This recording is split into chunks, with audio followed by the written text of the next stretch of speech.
Ekam aksharam hruviniramparam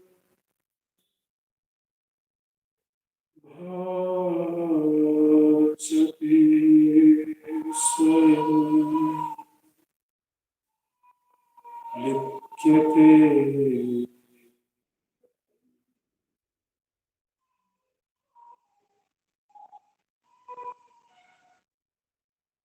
hridaya kuhara madhye kevalam brahmatram yaham iti sakshat atmarupe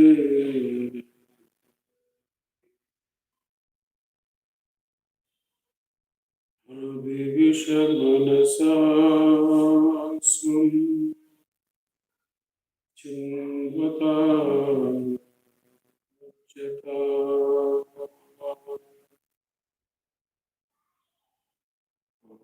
chalanaro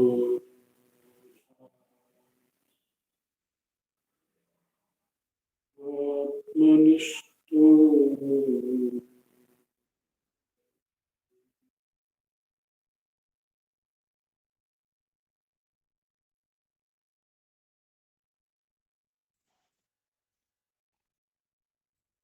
deham brahmayavat jadatmakam aham buddhirna tasyastitu Naham tattata bhavashukti samay siddhatma sadbha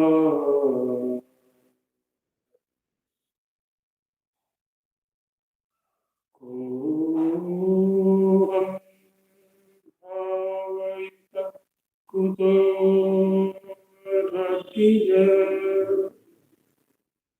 drishtatmanishtatmana soham spurtikaya arunachala shiva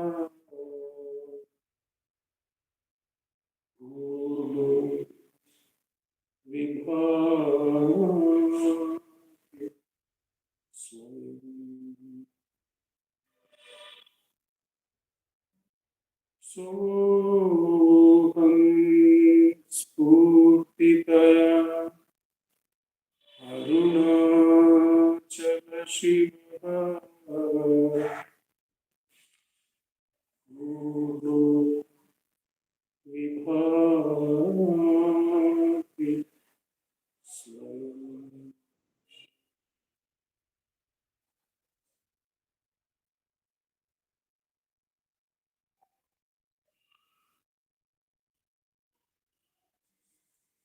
Namo Ramana. With Bhagavan's immense grace, we have been meditating on the verses of Anma bodham, the Tamil translation by Bhagavan of the Sanskrit work Atma Bodha by Adi Shankara. We are in the segment between verses 54 to 64, which after the Jnani has merged into the Brahman, what is that Brahma Anubhava? What is that Brahma Jnanam? Through Tatastha Lakshana, the indirect indication, we have seen three verses, 54, 55, 56, pointing out that having Yallabho na para labham, that having attained which labhyate, there is nothing further or greater to be attained. That which having been experienced as happiness, there is no further happiness. That which having been seen There is nothing further to be seen. That which fills all the directions from all the sides. All these we have seen as indirect indication. Now we are going for Swarupa. How does Vedanta take us to the Swarupa of the Brahman? What is the Swarupa Lakshana? Is what is described in 57, 58, 59 as best as possible.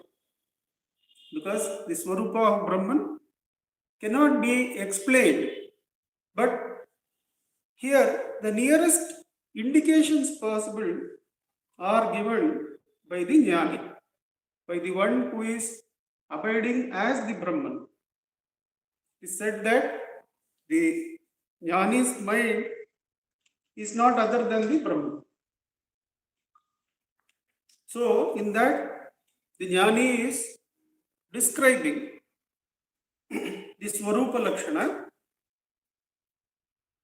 எது அழிவில்லாதது எதை அன்றென்று அன்றென்றே வேத முடிவு விளக்கிடும் யாதொன்று அகண்ட இன்பாகி அமரும் அதுதானே திகழும் பிரம்மம் தெளி. So we will find this திகழும் பிரம்மம் தெளி or அது பிரம்மம் மதி as the finishing line of almost all these verses. A few do not have that, but then the nature of the Brahman indirectly which was pointed out, that having been attained there is nothing else to attain. What is that? What is that to be attained is what is mentioned in this எது அழிவில்லாதது எதை அன்றென்று அன்றென்றே வேத முடிவு விளக்கிடும் யாது ஒன்று. That ஒன்று is in Sanskrit, it is used, the word used is advitiya. எது ஒன்று is used in Sanskrit as advitiya, and that is the root. The advitiya nature of Brahman is the root for the neti neti practice. In உள்ளது 40 Bhagavan says, இரட்டைகள் முப்புடிகள் என்றும் ஒன்று பற்றி இருப்பவாம் அவ் ஒன்று ஏது என்று கருத்தினுள் கண்டால் கழலுமாய். These are all objective experiences, the dualities of right, wrong, good, bad, and success, failure, difficulties, happy, easy periods, as well as the triads of seer, seeing, seen, which is the sensory triad, knower, knowing, known, which is the mental triad. And we have seen earlier that the mental triad underlies, is subtler, is more sukshma, precedes, supports, and transcends the sensory triad. The sensory triad cannot exist without the thought triad. That much we have seen. All these are in dualities. They are in the area of seeing or knowing, which is completely ruled out in the Brahman, because what is the nature of Brahman? The Swarupa Lakshana is that it is Advitiya. Advitiya means there is no second. Edu ondru is what Bhagavan says. That is what we have to latch on. And that is the essential practice of Atma Vicharam also that we do. That is how we, in one sense, reject the thought that arises, because that cannot be Brahmanilai. The seer and seen, the thinker and thought situation, where there are two entities, and even when you are holding the eye with effort, the effort indicates, Bhagavan says, be still. And be still is supposed to be the complete effort that one can make. Mulu muyarchi is it. But even there is the Jiva Shakti, Bhava Bhalattinal, Bhavanatita Sadbhavatil Iruttale. There is still love, there is still effort. In Brahman, there cannot be love or effort. So, the Advitiya is not only the non-self is to be dropped, but also the effort-making ego has to be transcended. That is why one of the root questions Bhagavan asks is, are there two selves? Are there two selves in you for one to hold another? This one holding another is suggested as the highest effort, irrespective of the situation. Yesterday, Akka was saying in a message that in one of her indications, Revati was saying that there are absolutely no problems and no solutions when I am asking, for whom is this? When I am in self-enquiry, what appeared as great problems requiring great effort for solutions, they all vanish into non-existence. And that is truly so. That is called as Mulu Muyarchi. That you transcend the plane of duality with the Bhava Bala only, with the effort of the ego, and that is Mulu Muyarchi. But even there is the one who is making the effort and holding something. So, are there two selves? One to know another, one to hold another. That duality is the root duality. It is the Mula Ajnana. And Bhagavan would always target that. If the Mula Ajnana is targeted, all the Ajnanas that we are worse off, that will be better off tomorrow, they all drop away. They all fall away, even with effort. Even when we are making effort, we will have that anubhava. Though we are actually holding God. Bhagavan has taken us by holding his hand and made us hold his two hands together tightly. He is giving his hand, taking our hand like a child's hand, putting in his other palm and covering our hand with both hands so that we don't go away anywhere. That you hold this, irrespective of what trouble you are in, the trouble is all a duality. And that arises because the Mula Ajnana, that I am separate from the source, the self is there. Either the Mula Tattva of who I am is not known, or the source of the Mula, source of the I, the Bhagavan, which is the Ishvara or the Atman, as the source of the ego, that is not known. That Mula Ajnana only gets into the feeling that we are in trouble, we should get better tomorrow or day after. That time itself is disbanded. Time itself is a duality. Place itself is a duality.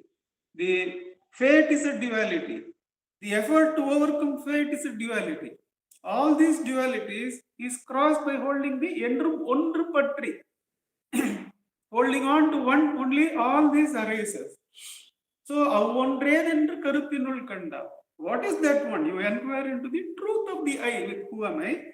Or you inquire into the source of the I, with whence am I? Either way, the problem area of the duality, only when Dvitiyam Bhayam Bhavati. The moment there is two selves or the self and non-self, two selves or the self and non-self, there is bound to be fear. Whereas here, the nature of the Brahman, the Swarupa Lakshana is that it is one, it is non-dual. And how does Vedanta take us to that Swarupa? Very easy now. Once you know it is one, ne iti, na iti, na iti, andrendru, andrendru, andrendru, andrendru.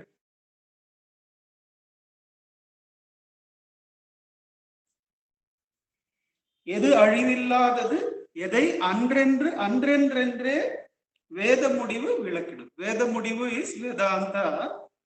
It explains how the Brahman is, whenever a duality appears, either as a non-self or as an effort maker, அன்றென்றே விலக்கிவிடு.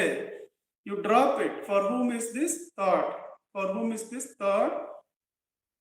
Then the thoughts stop arising. You are able to hold the self with effort. And as the proclivities vanish, proclivities all indicate the duality of ajnana being present. When the ajnana is completely erased, the Brahman is abided in effortlessly. யாது ஒன்று அகண்ட இன்பாகி அமரும். So அழிவில்லாதது அகண்ட இன்பு. எதை வேத முடிவு அன்றென்றே விளக்கிடும்.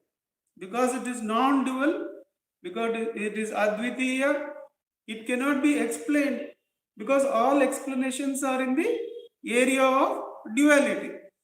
Therefore, the Vedanta points it out as whatever you see as non-self, whatever you see as effort making, go beyond that by rejecting the duality and holding the one.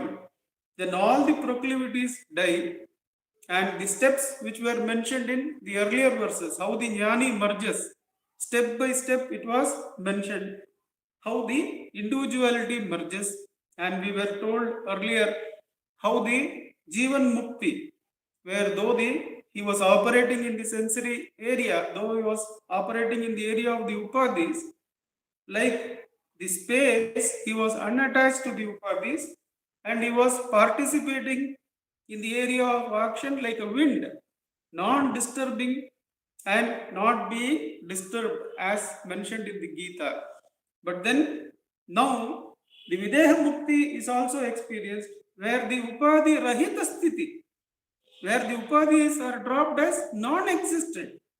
There the Videha Mukti and Jivan Mukti Veda goes away.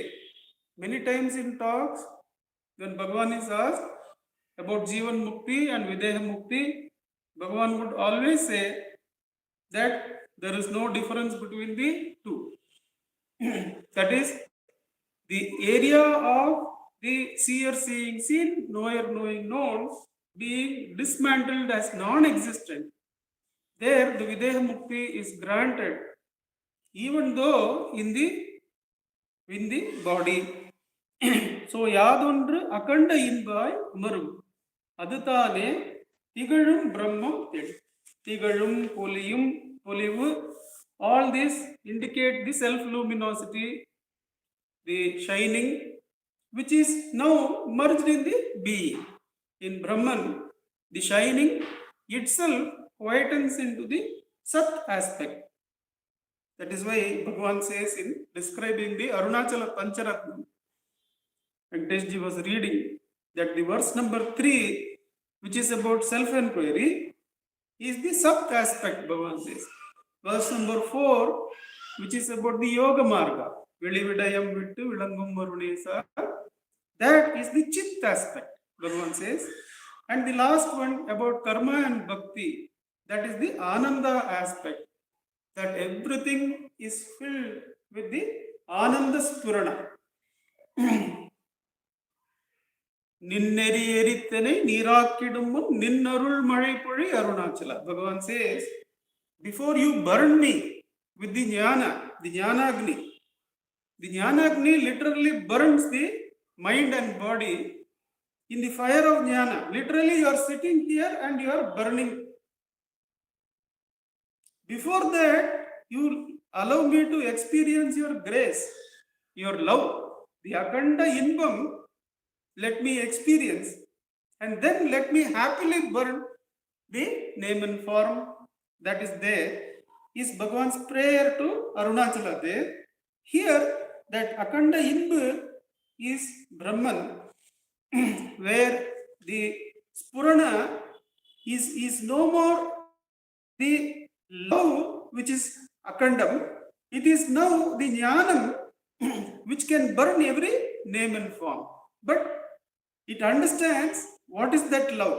The love is the same when it is outward turned as power, it is Shakti, it is Anandam.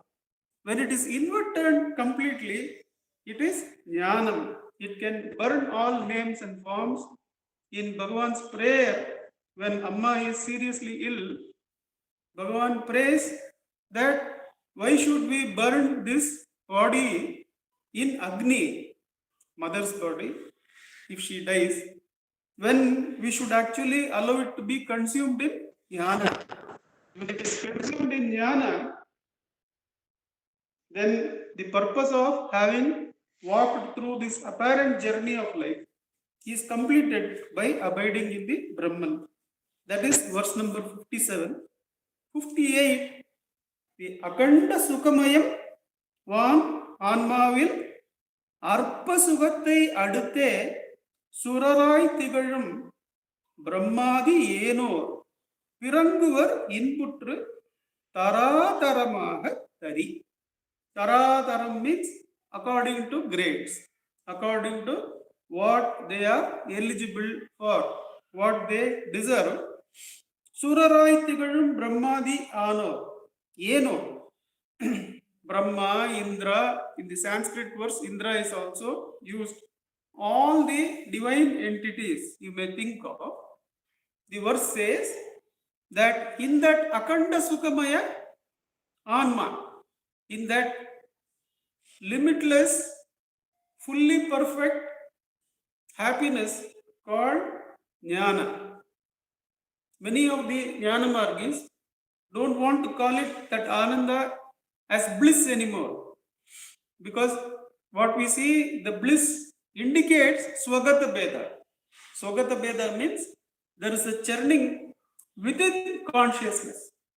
The moment you mention within consciousness, we have seen the outside of consciousness also comes, and in that outside there is this witnessing Sannidhi in which all karmas happen.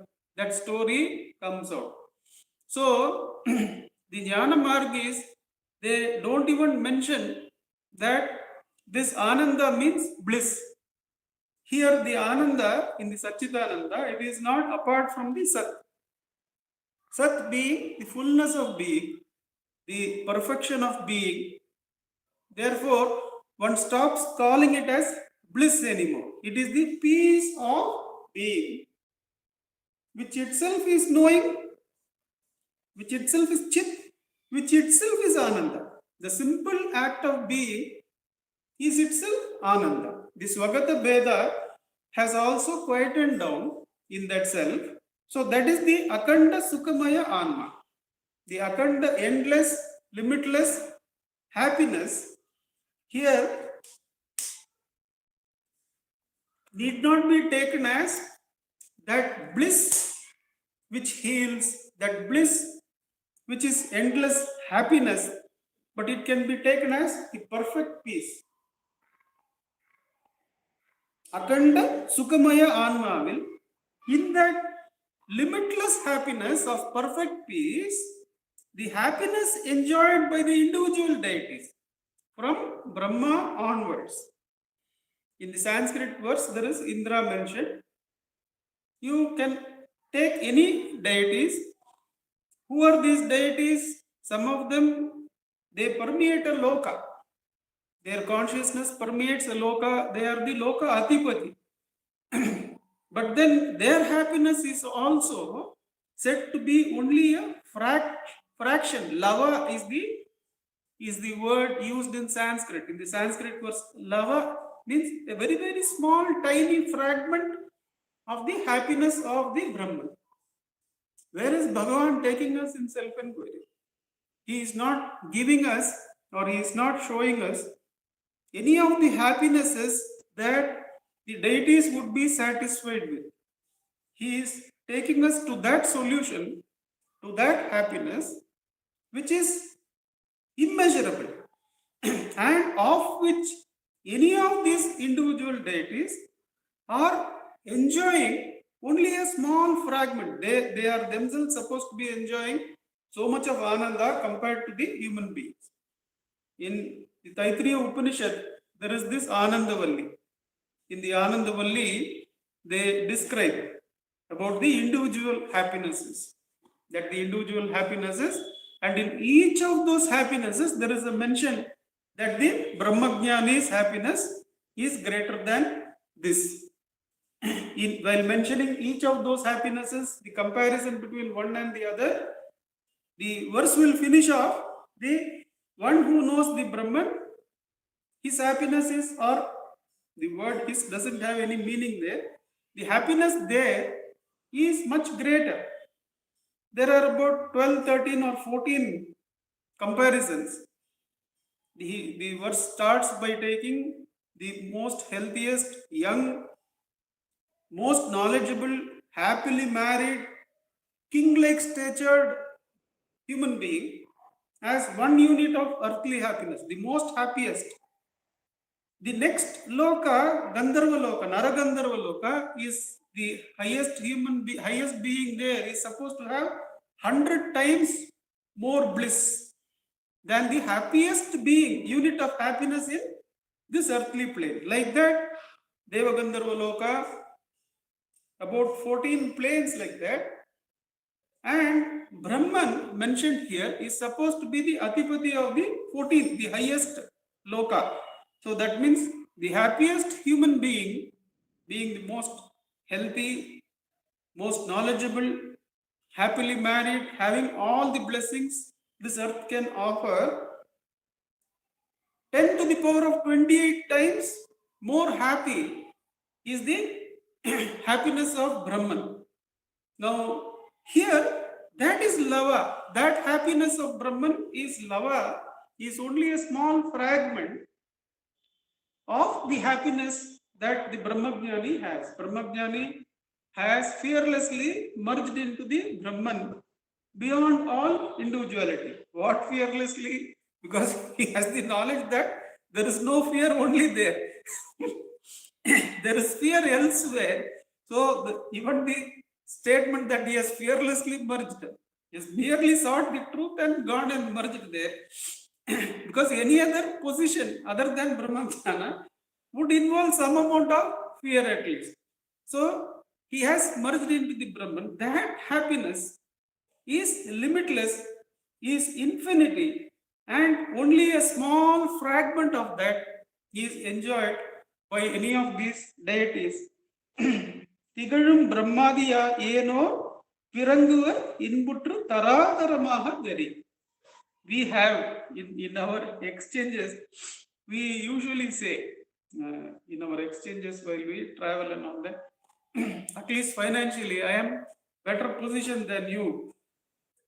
That person is even better than me. All this fall into total insignificance when we understand Taittiriya Upanishad's statements.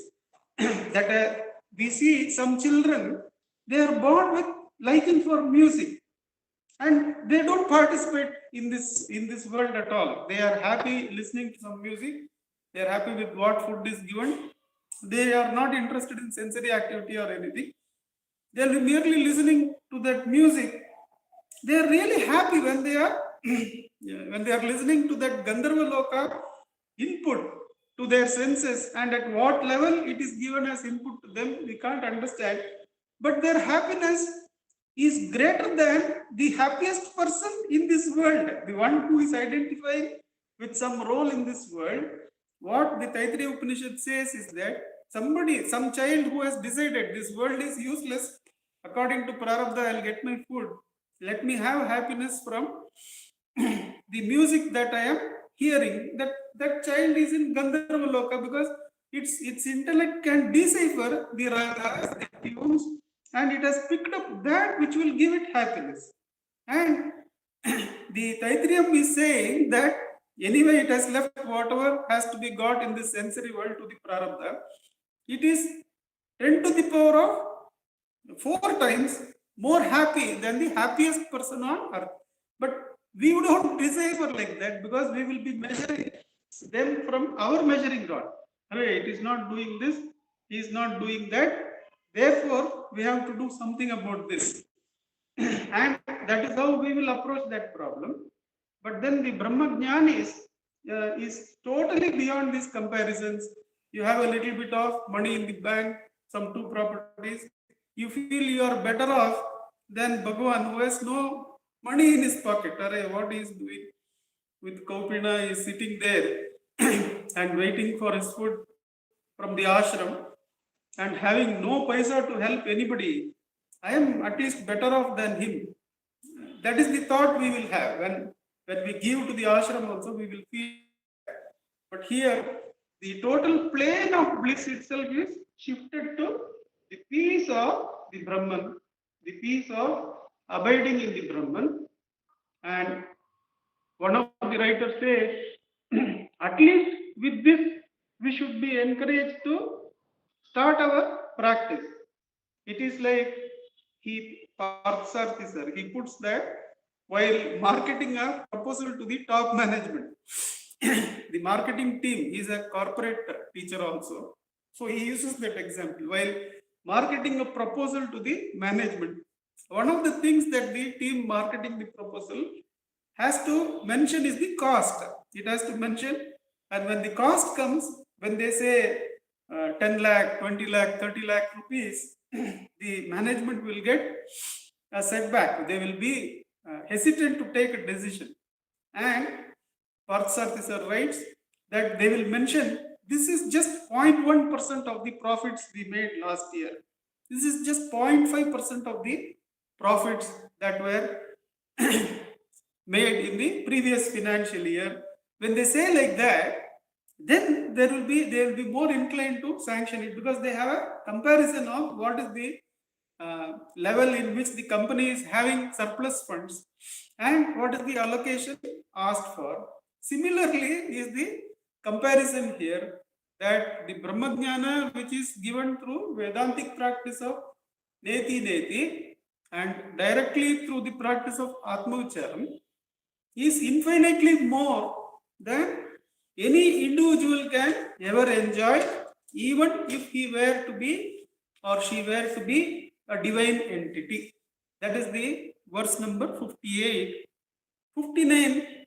அது அதனிடத்துள்ள தகிலமும் செய்கை அதை அடுத்து உள்ளதே ஆகும். அதனிடத்து உள்ளது அகிலமும் செய்கை அதை அடுத்து உள்ளதே ஆகும். அதனால் பரவிடும் எல்லாம் பரம்பொருள் பாலில் விரவிடும் நெய் போலவே. பாலில் விரவிடும் நெய் போலவே பரம்பொருள் இவ் பாறையெல்லாம் பரவிடும். Now, there is a incident in the movie Saraswati Sabadam, the earlier one, where the king portrayed by, or is it Tirumal Perumai, I am not sure, but the incident is that the king is asking this doubt of the mantri, because in the kingdom they are spending such a huge amount of funds on temples, on worship. In those days, that was one of the ways in which ethics could be maintained in the, unless the people are ethical, there will be a lot of problems at the king's doorsteps. They understood this, and they used to have the places of worship as one of the prominent expenditures. And that was hitting the king. And one day he asks the mantri, please tell me this answer to these 3 questions. And if you don't tell me, I am going to send you out of the country, or something like that. And he asks about the nature of God. Where is God? What is he doing? And where can we find him? How to see him? Where is God? And the mantri is not able to think of proper answers. Having got into deep worry, in that state he goes home, and his grandchild asks him, why are you so worried, Tata? And he says, king has asked me these questions. Then the girl says, don't worry, my mother has taught me, I will teach the king. And the next day she goes and answers, and one of the answers is this, that is, where do we see him? Where do we see God? And she says, bring me a bowl of milk. And she asks, is there butter and is there ghee in this milk? And the king says, yes, of course it is there. And the girl asks, show me how to see butter and ghee in that milk. Then the king says, it is permeating. It is contained in the nature of the milk itself, that it is permeating, and through some processes we can bring it out. So the girl also says, similarly, God is permeating all of us, and with the normal eye we cannot see him. But with some sadhana, with some processes, like the neti, the process how the milk is churned and the butter and ghee are brought out, the sadhana can make us eligible to be one with Brahman. And the process, of course, is in curds. What do? We heat the milk, then cool it down to room temperature, put some earlier fermented curds, a little bit of it, into the room temperature milk, close it and keep. After some hours, it has fermented into curds, then it is churned, the butter comes out. Over churning is avoided so that the butter does not remelt into the whatever is called as buttermilk, and it is carefully removed and it is heated up to make the ghee, and the ghee was always present. And Acharya is saying, similarly, the Brahman is permeating this world.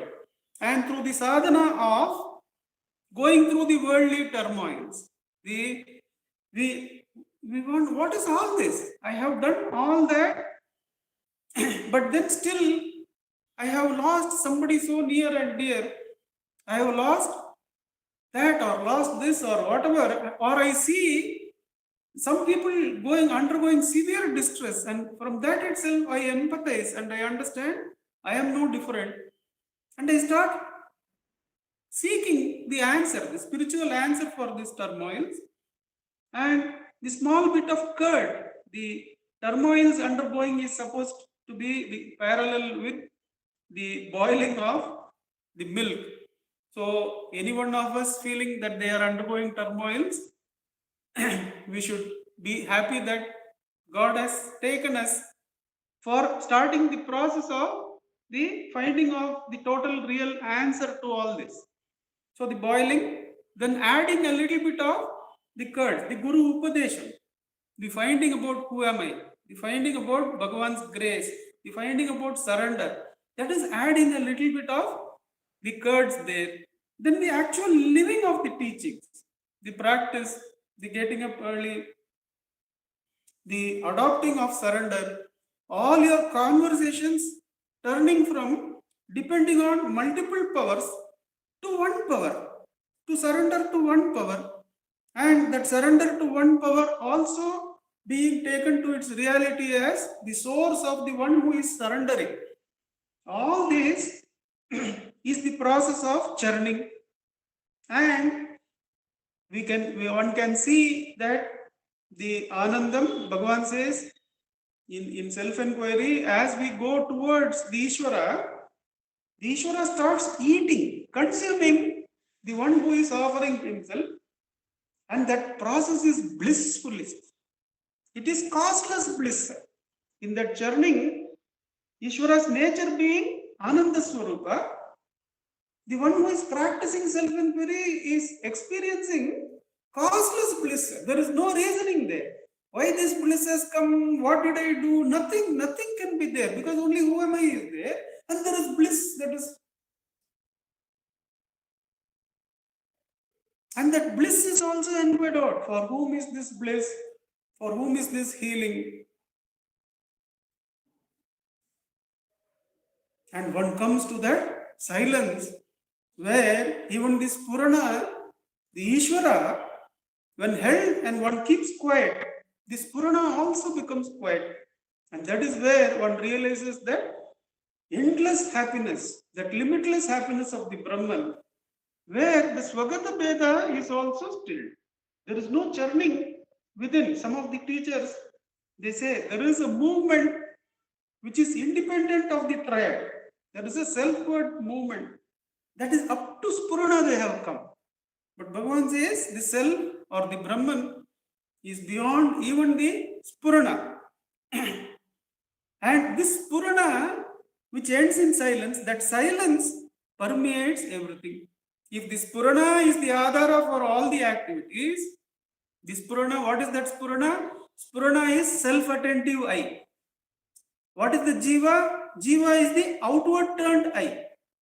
To the Jiva, the other is there, the duality is there. To the Ishvara, in the Ishvara's Atma, there is no other, there is only the I. And the Jiva, when it holds the Ishvara and keeps quiet, Ishvara reveals his true form as the silence of the self. So that Ishvara Shakti, which permeates everything, it itself abides as the Brahma Swarupa. So the one abiding in the Brahman knows the whole story, knows the Karma Marga, he knows the Bhakti Marga, he knows the Yoga Marga and the Jnana Marga, and what is the Ishvara Swarupa?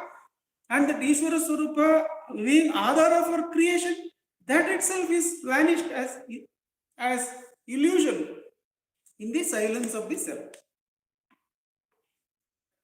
Therefore, it is very clear that this Purana, which has consumed the triad, Jagat Aham Para Spurati Metrayam, says Ganapati Muni, while praising Bhagavan in Chatvarimshati, he says that Jagat, the world or the cosmos, Aham, the Jiva which is outward turned, Para, the Ishvara who is inward turned, all the three combined. So now in that combination, this Purana is no more Adhara, this Purana is independent. That's why Bhagavan says there is a difference between the other thoughts and the I thought, because I thought taken to its reality can stand alone, whereas the other thoughts always depend on the I thought for their existence. So when we do who am I and take it to its reality, what is the reality of the I? We find that the Spurana, self-attentive I, is actually the triad, is the Adhara for the triad. So all actions take place in the triad. Adanidathu ulladu agilamum seigai. All the worldly actions, whatever it may be, now I am speaking. At the same time, I am playing a role in the home. I am playing a role in Ramanacentre. I am playing a role in the society. I am playing a role in the world, let us say.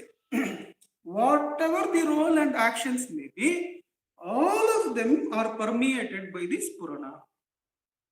2 days back in our family, where I play the role, we were discussing a particular situation, and what was going to happen in the next 2 days was discussed as something really bad, that this should not be happening like this, that things should have been different. So I by Bhagavan's grace, I brought the meditation to this point, that is not all our actions and all the actions in all parts of the cosmos, is it not permeated by this Purana? Is it not permeated by the Brahman? Forget about Brahman for the moment. Is it not permeated by this Purana? Yes, it is permeated by this Purana. All actions, irrespective of what it is, all actions take place in the triad. All those actions are taking place having been permeated by this Purana, having been permeated by the Vishnu, by the Ishvara. Now, how can they be for the worse? So I was telling my companion that we should do some work here. We should see what is good in this. It is the lazy person who will just go with this, what is happening is bad. Okay, even in the relative area, if Ishvara is permeating everything, how can there be anything bad really in any of the actions that are taking place? We have to do some thinking, we have to do some meditation and see, and it came. What could be good in that? It was apparent, even to our reasoning mind. If you sit and think out, what is this? Let's say some young parents are now having an autistic child. Now the young parents are all endowed with all other kinds of blessings, very good education, extraordinary amount of wealth, and they are interested in going here, going there. Because of the child, their life has become meditative. Now they are totally focused. So all around in the family, they'll be saying, what a bad situation, what a tough situation this is. This should not have happened. But what about the sannyasi's renunciation, which happens in the forests? They renounce all the family and go there and meditate, standing neck deep in Ganges. Is given to these children right here, right now. They have to live a totally meditative life where all these splurgings and going around and false thinking that going to this place or that is going to give me happiness is no more there. Only we should think a little bit how Ishvara can be unkind for such well-endowed people, well-blessed people. How can that be a bad situation? There must be something good. We should spend some time and think what is good in this. Now, as a social service person has actually come up with this thought. Now, he was socially service-minded, and for many years he has been in that area. Very excellent serving person, and he got married, and he was blessed with a child specially challenged. And one of his co-workers, he was suggesting, how can God be so unkind that this specially challenged child has been given to you after so many years of selfless service to the society and to Bhagavan and to God? And that person said, no, don't think like that.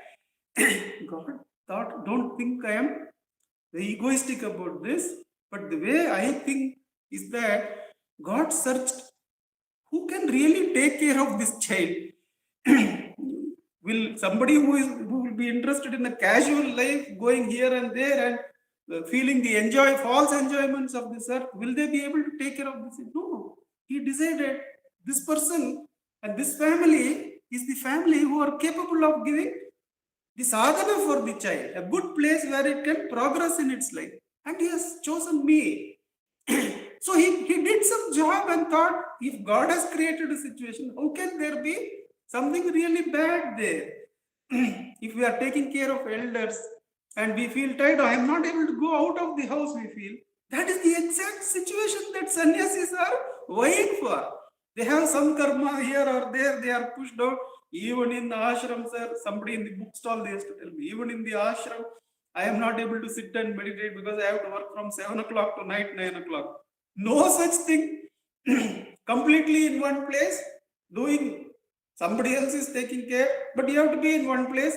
What the jnanis, the tapasvis and all were vying for, going to caves and forests. You have been blessed in that place. All free time you can spend. You cannot go out of the house, but you can spend in Agnachara. We have to do a little bit of thinking, a little bit of meditation. What is the good? There cannot be a situation where good is not there, is what this verse is saying. All the actions you can ever perceive of, can ever experience, whatever it may be, are all present within the framework of this Purana and the silence of the Brahman. அதை அடுத்து உள்ளதே ஆகும். அதனால் பரவிடும் எல்லாம். They are not only dependent on this Purana and Brahman, they are permeated by the grace. They are fully filled up with that ghee of Brahman. Why should you worry? If you are still having the necessity to meditate on actions, spend some time. Think, what is the good God has given me in this? You will find it. That's why they say, no, count the blessings. Then positively we will be able to do the sadhana. Oh, this is why Bhagavan has given this situation. Let me sit. Let me do the vicharam and find the spurana. Hold the spurana. Be still. Then the Swarupa will reveal. How can it go? That is the truth. All the others are falsities. The dualities, triads, the actions which we take. Tomorrow should be a better time. All these are falsities. Even when we are in that area, let us do some work to understand that there must be something good in the situation. Then we can turn in. If you feel there is something bad, then we'll be turned out again. Do this. That person was wrong. What should I do there? All those wastages of energy are there. Whereas when you see the situation is for my good, then turning inward becomes easy and becomes natural. And finding the one who is permeating everything, becomes so natural. And when you realize that this energy is what is permeating everything, then there is no more coming out to find the answer or finding fault with the actions or the situations in the world. Let's experience that in self-inquiry with our Baba Bala only till 8 o'clock. Then we will listen to Akka. Can you set the time for us? Yes, uncle, I'll do that. Guruji? Yes, uncle, I'll do the setting of time. Namo Ramana.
Namo Bhagavate Shri Ramanaya.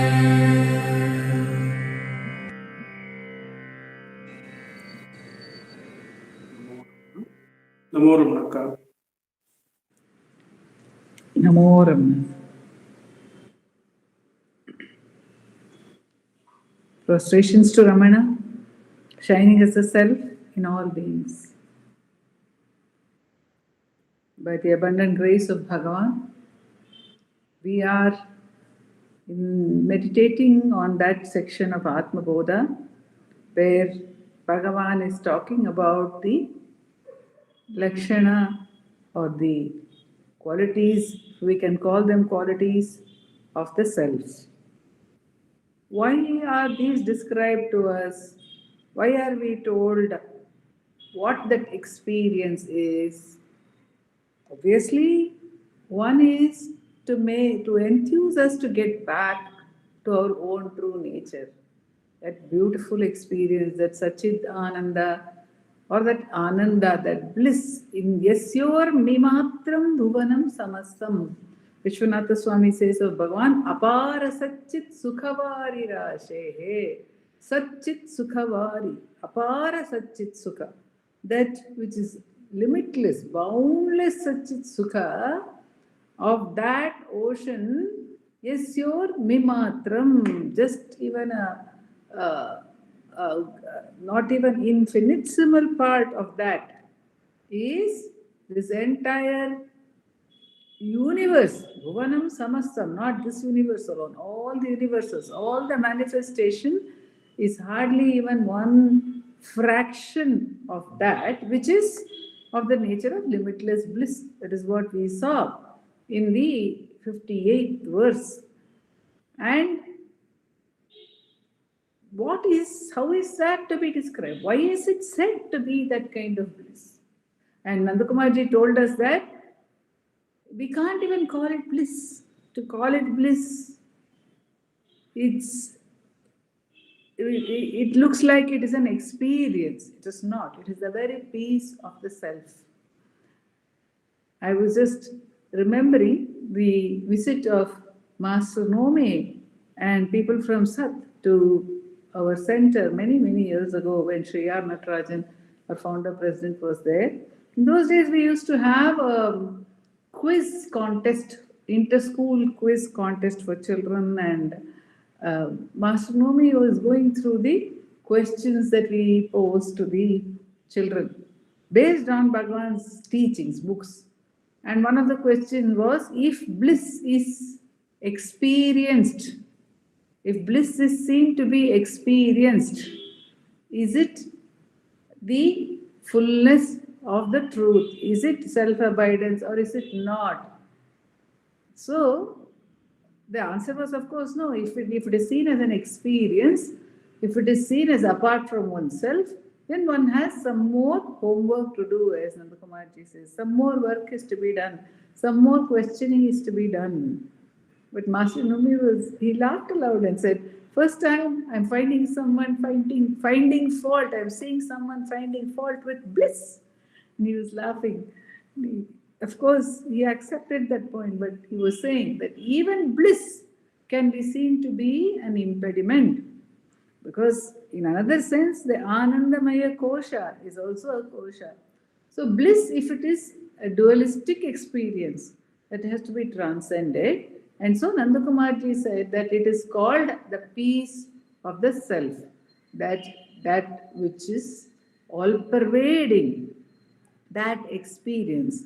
And it cannot be expressed in words. Why can it not be expressed in words? Because there is no other over there to express it, says Bhagavan in his Ashtakam. Kandanan yenrida karuthu edavillai. I had no thought that I saw it.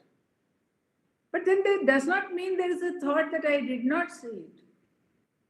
So how can I explain this? I cannot explain it. That's why Adiguru Dakshinamurti himself explained it only in silence. And you, Arunachala, you explain it by standing as a hill.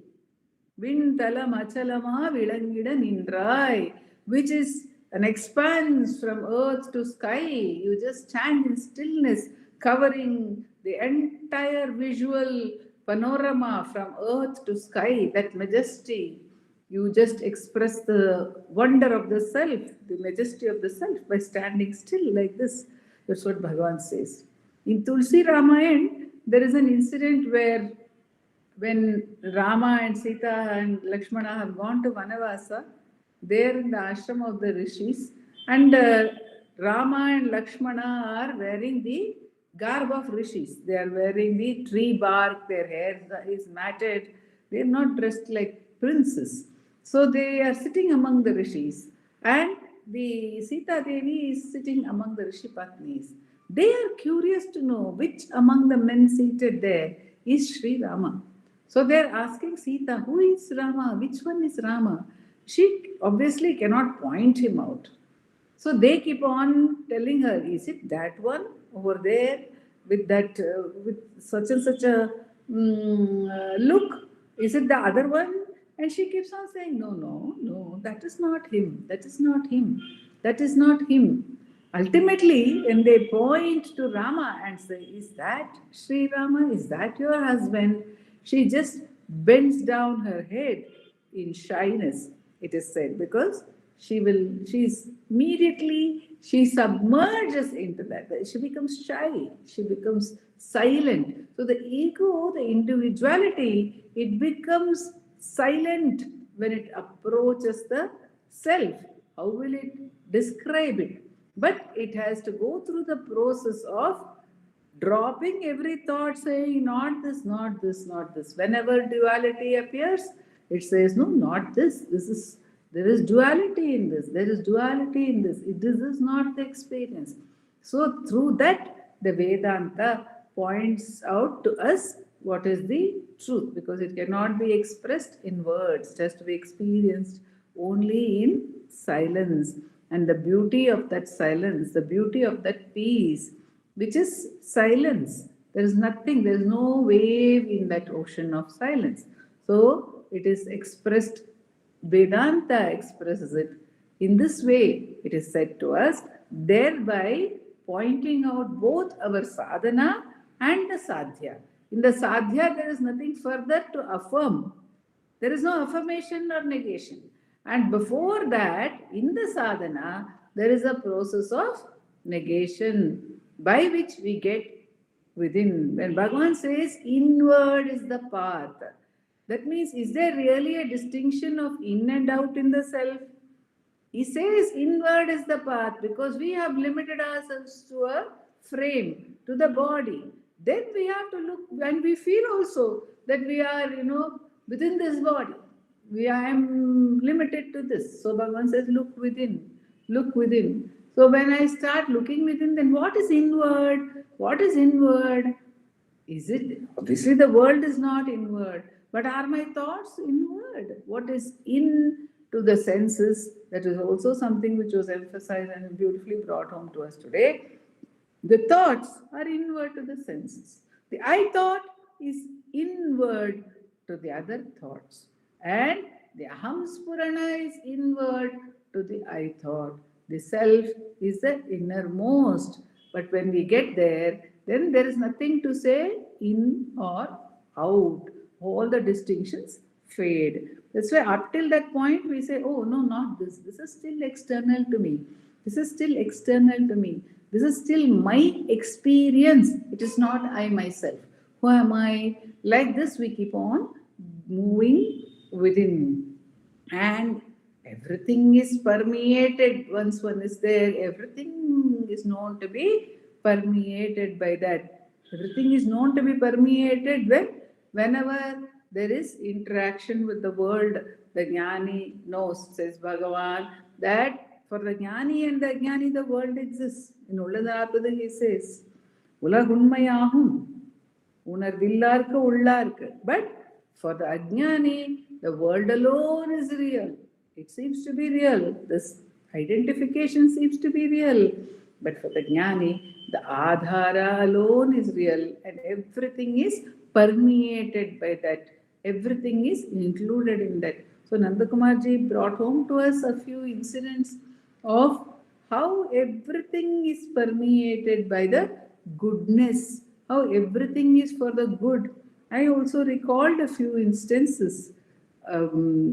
One instance was when my mother she had a paralytic stroke, and she was saying, I'm not getting sleep also, because she's just lying in bed all the time. So she used to sleep for very few hours and wake up early morning. And then she was telling me, and she also shared with Nandakumarji, I think once, I think Bhagwan has given me this condition so that I can get up early in Brahma Muhurta and do self-enquiry. I have never been able to wake up in Brahma Muhurta and do self-enquiry, but now Bhagavan has allowed me to do this by giving me this condition. That was her thought.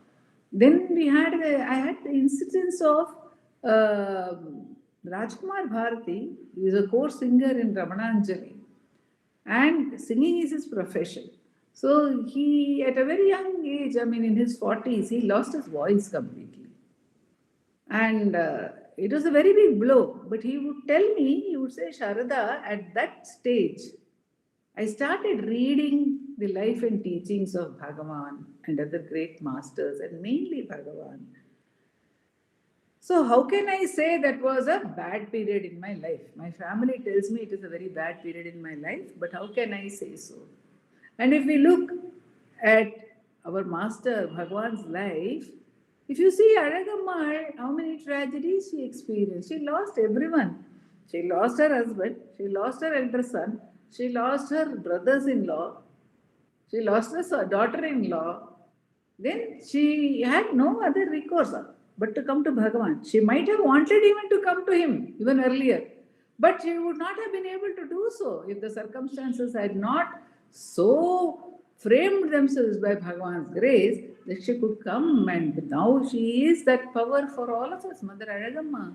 If we take the story of talks with Sri Ramana Maharshi, Munagala Venkatramaya, he was thrown out of a government job just by malice of some of his superiors. And the strange part was, even when he was recommended by somebody else during a period when that superior was on leave, that he may be reinstated in his job, the superior came back early, the one who had removed him from the job, and refused to reinstate him. What happened? Munagala stayed at Sri Ramanashramam. He recorded the talks as a personal sadhana for himself, to assuage his grief, to get to terms with the difficulties that he was facing. And what a blessing is there for the entire universe for all times to come, entire mankind for all times to come. Similar is the story of letters from Sri Ramanashram, if we see. So, what can we say about difficulties or the bad times that people have to face?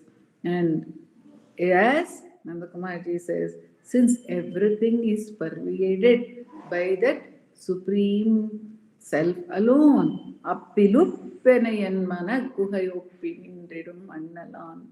Appilupp. Here the example is given of ghee in milk, and Satyamangalam Venkatramaya says, like salt in an ocean. It is just mixed, it's pervading everywhere. So, like that, every atom, Bhagavan says in Arunachala Pancharatnam, let us be blessed to see that you alone are everywhere. உன்னிடத்தில் ஒப்புவித்த உள்ளத்தால் எப்பொழுதும் உன்னை கண்டு எல்லாமும் உன்னுருவாம் அந்நியமில் அன்பு செய்யும் மன்னோன் Arunachala வெல்கும்.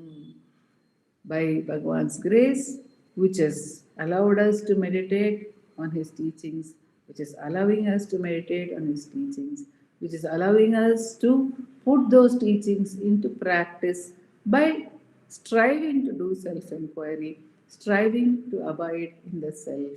May that grace fulfill its own purpose.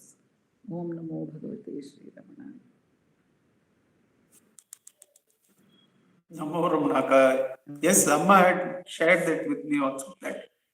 That was extraordinary because she was till those moments she was working morning till evening on the documentation, 10,000 songs that she had the privilege of composing. So Sir, such a one. actually, she got a few, maybe 6-7 months before that, or maybe 1 year before that, Muruganar came in her dream and told her, now enough of all this work, you start doing self-enquiry. Okay, so she said, I told him, no, I am not finished.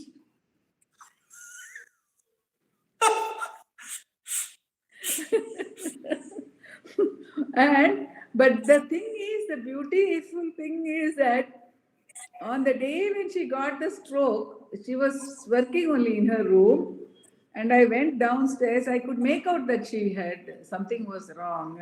She was seated in her chair. She was not able to speak very well because of the stroke had come. So the first thing she told me is, "Ella mudinjuduthu." And I was thinking, why is she saying this, as if to say that her life is over. Then she with little difficult, she said, 99% வேலை முடிஞ்சிருத்து. She said. She had a few things which she told Ambika, these things you get it done. But even that, Bhagavan allowed her to complete and then get to Atma Vicharam. And of course, Ramana Nama was also there for her during that time. Absolutely. Radha Madam used to share that Yes. how she changed from that general bhajan to only Nama. Yes. They all lived the very practice of teachings right in front of our eyes. We cannot be more privileged. Namo Ramana. Namo Ramana.